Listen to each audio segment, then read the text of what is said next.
self-defense, and most importantly, no compromise on our foundational principles. This is America's Voice Now. Find America's Voice Now on Facebook and at americasvoicenow.org. Here's Michael Evans.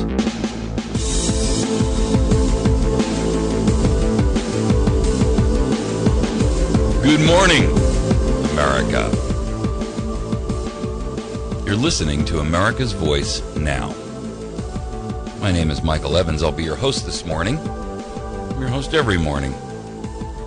And I like it.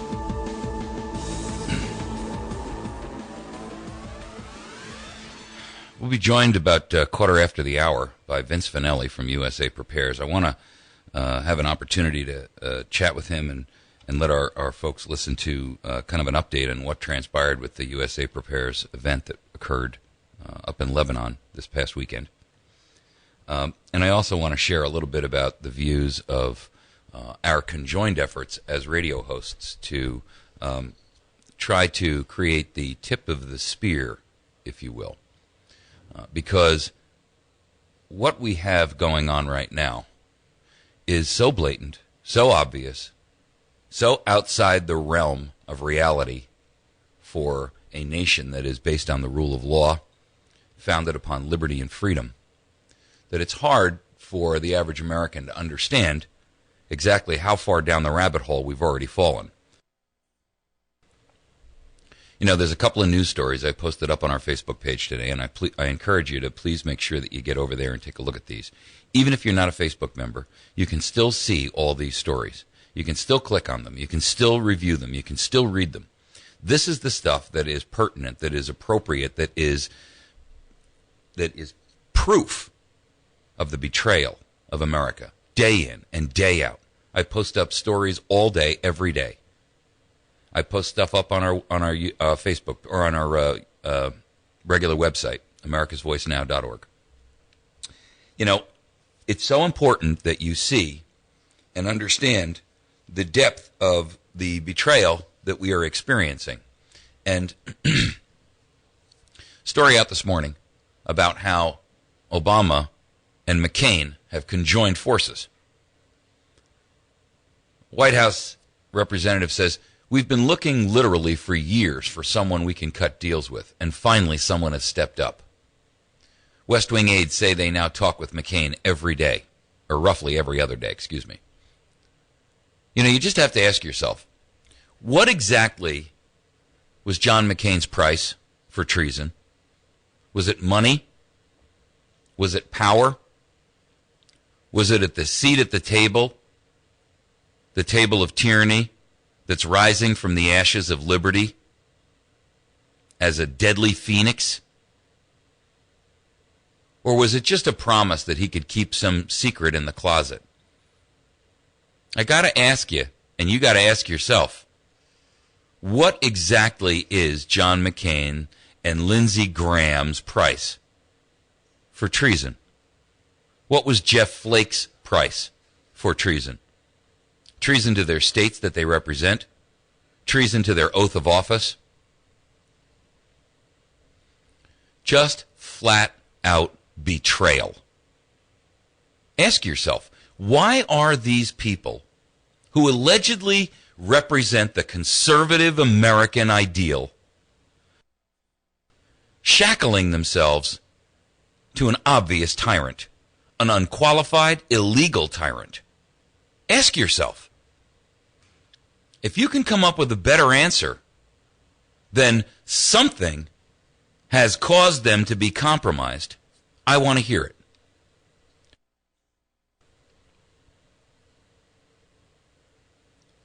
You know,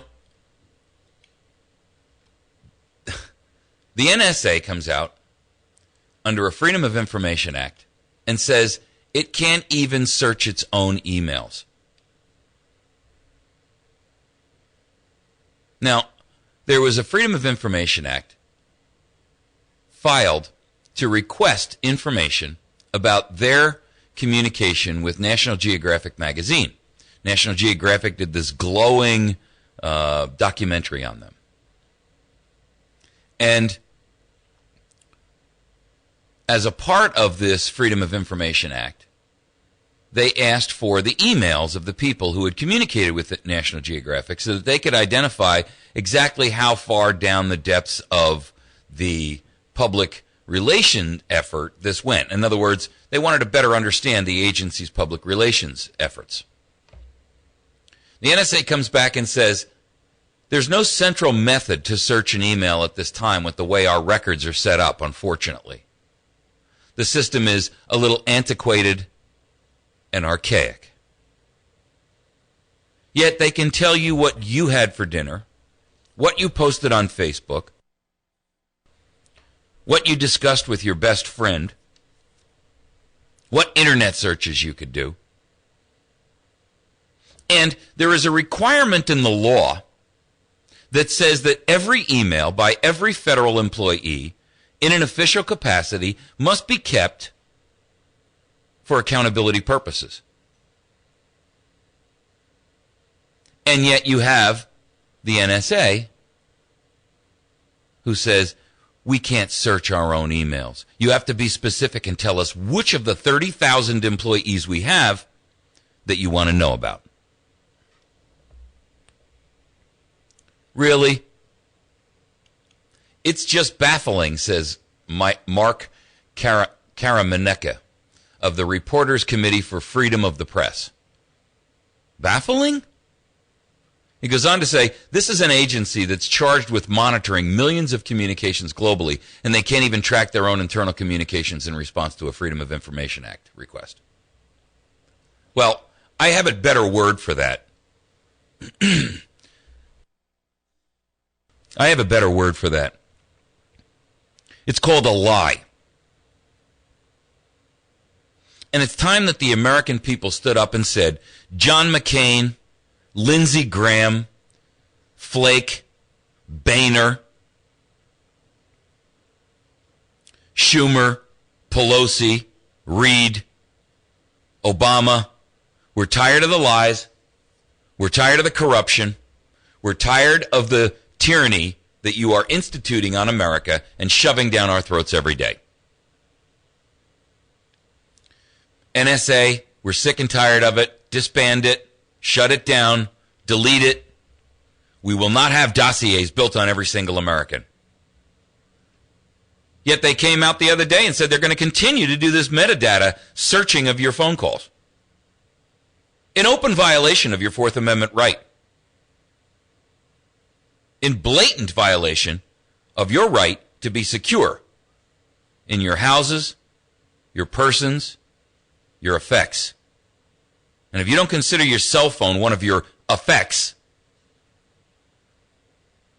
that's your ignorance.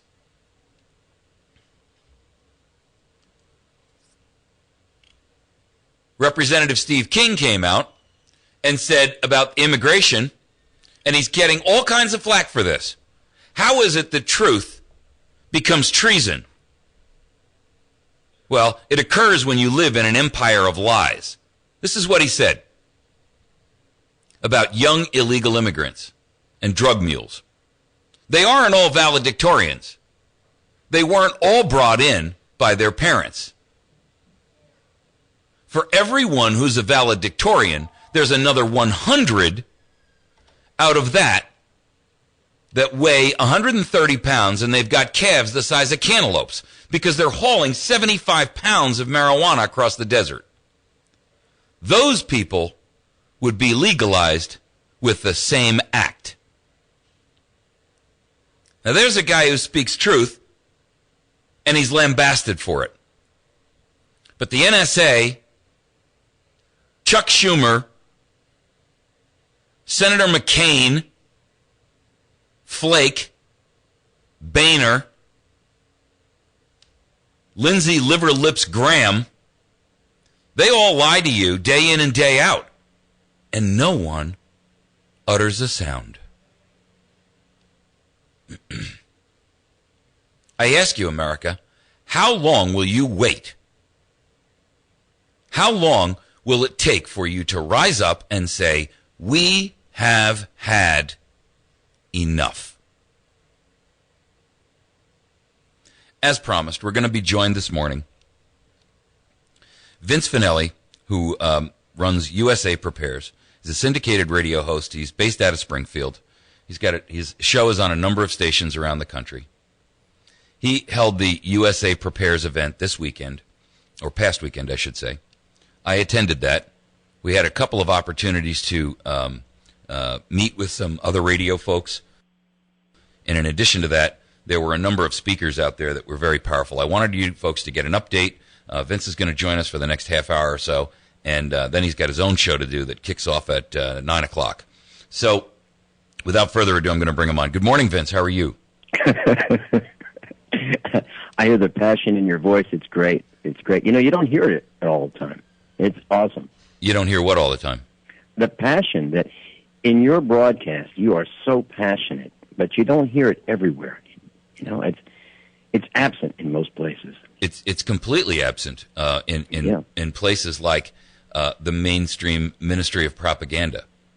It's completely absent in places like the newspapers because they're all owned by the same organizations, the same corporations that are all dictating the rules under the Council on Foreign Relations membership rosters that they all are members of. And the only place where freedom lives in the public media is on talk radio, and I'm going to tell you why. There are roughly 10,000 stations across the United States. The vast majority of those are owned by single mom-and-pop type operations that might own one, maybe an AM and an FM, maybe two FM stations. The vast majority. That is the only, but yet when you have MSNBC, ABC, NBC, Fox News, CNN, NPR, those organizations are owned by every one of those organizations. If you look up the membership of the Council on Foreign Relations, every one of their owners and every one of their executive directors is a member of the CFR. And so the New York Times, the Wall Street Journal, all of these newspapers, the LA Times, the Chicago Tribune, the Miami Herald, all of these newspapers, Philadelphia Inquirer, they're all owned by mass media organizations. And they march to the tune. Here's the problem. They can't herd 10,000 owners, cats, if you will, of independent radio stations. And that's the last bastion of free speech on the Internet. And that is the truth. And with the NDAA law that they just passed to allow propaganda to be interleaved in between news stories, America, the vast majority who don't listen to talk radio, will never know what is the truth and what is a fiction ever again. No, you're absolutely right. And if you listen to those financial programs like on MSNBC, CNBC, and if you were to follow the advice of those, I call them the bald-headed shills. If you listen to their advice, you would go bankrupt. You would lose everything. They would take you right down the drain. Because it's all pump and dump. It is pump and dump. You know, I worked on Wall Street for 2 years. I couldn't stand it. Everybody was a drug addict or an alcoholic. They were all running into the bathroom snorting coke in the middle of the day or drinking. They had a bottle under their desk and they'd just pull it out and, take a quick hit. I couldn't stand it. They were selling. I worked in a bond house, and I worked literally on Wall Street. And these guys would call up these older folks. They'd call off these lists, and every day it was, I got the perfect investment vehicle for you. This rapid fire, hard salesman type nonsense that was like selling used cars, except it was paper.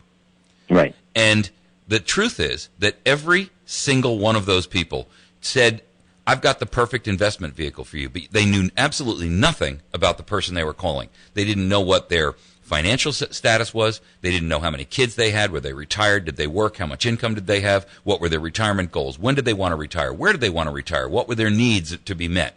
They had no idea. How can you recommend the perfect investment vehicle when you've never even spoken to the person before? That's as unconscionable as the House of Representatives and the Senate telling us that immigration is the best thing for us. It's an absolute flat-out, bald-faced lie. Mike, I used to get those calls when I lived in Virginia, and these young people would call me, and they'd tell me exactly that they had the perfect investment for me. Right. And I'd say, how old are you? And they'd say, 27. I'd laugh, and I'd say, you know what? You've never seen hard times, because this was back in the early 90s. Right. You've never seen hard times. You've never seen a depression. You have no idea what it's like to lose everything. And by the way, where'd you get my name? And they could never tell me Yeah. where they got my name from or my number. It was either a list they bought, or literally I'd watch them call out of the phone book. I got the perfect investment vehicle for you, Mrs. Smith. And then it was the next Mrs. Smith right in line right behind that Mrs. Smith. And it was the next Mr. Smith right behind that one in line, Mr. Smith. I mean, it was pathetic. I couldn't take it anymore. Yeah, and those guys made a lot of money very, very quickly. They wasted a lot of the money. They sold people out. They sold them bad investments. Mike, back in the 1970s, I had a job with a Fortune 100 company, and I'd read the Wall Street Journal during my lunch hour. Mm-hmm.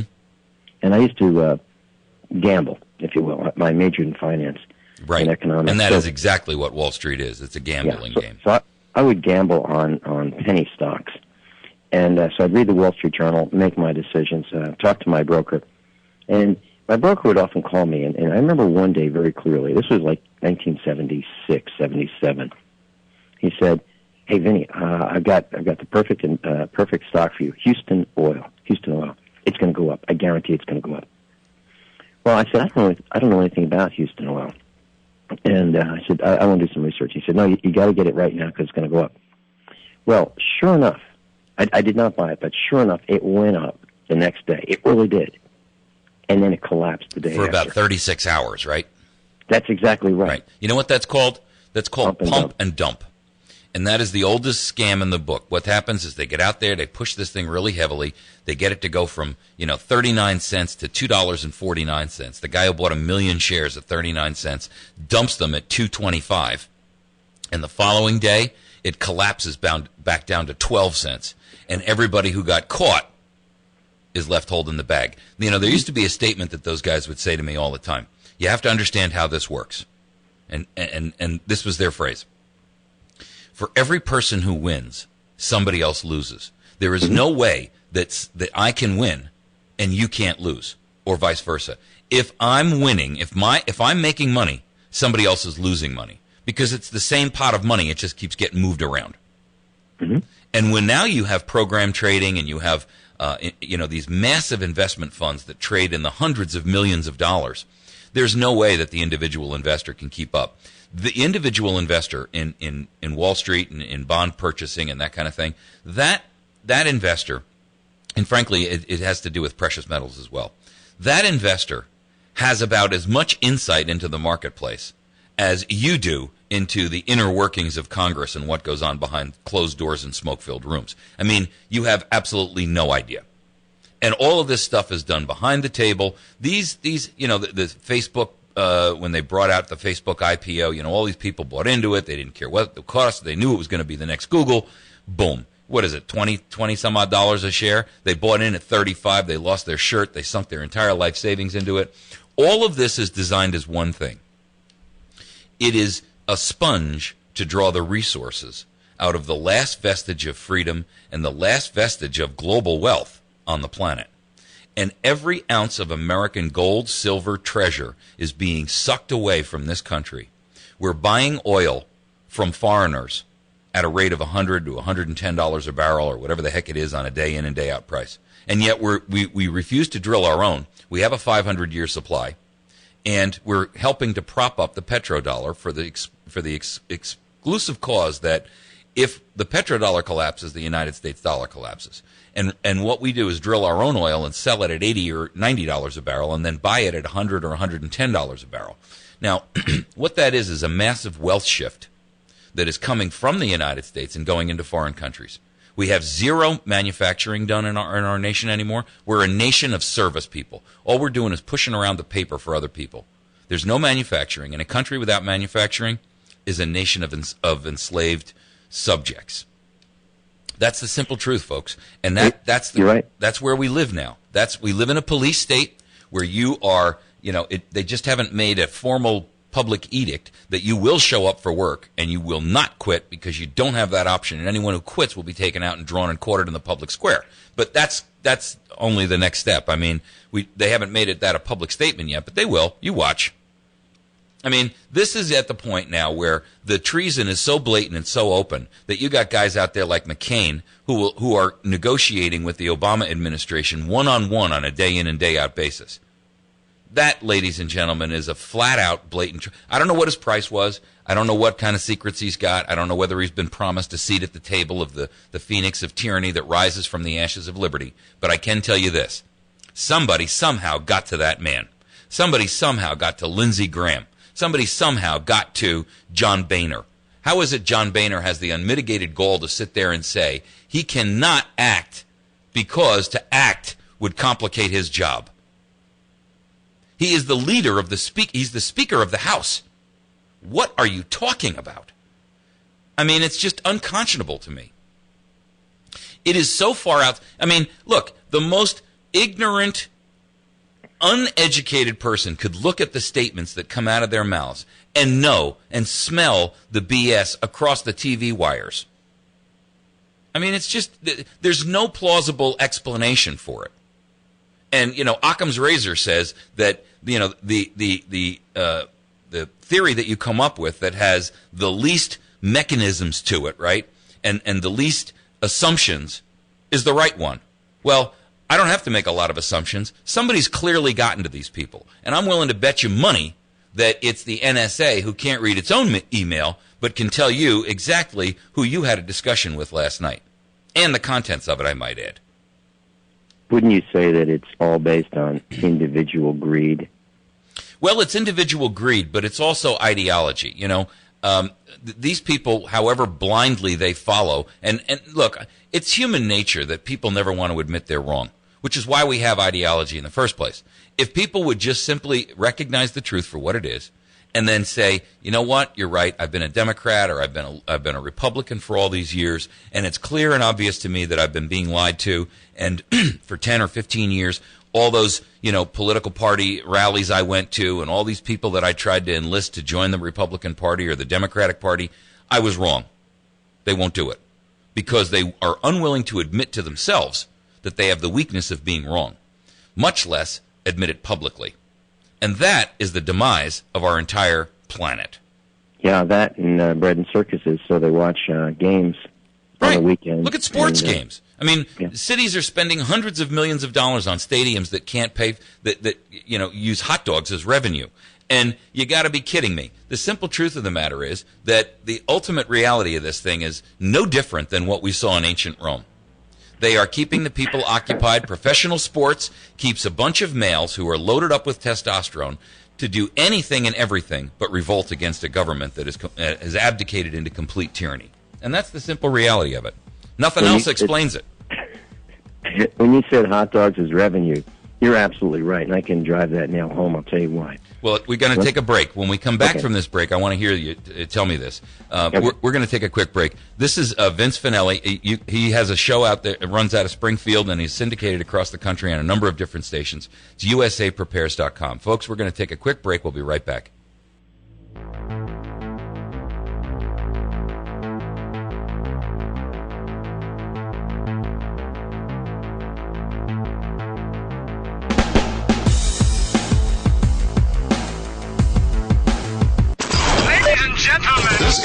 KBMB Birch Tree is the Ozarks' best news talk, 24 hours a day, 7 days a week.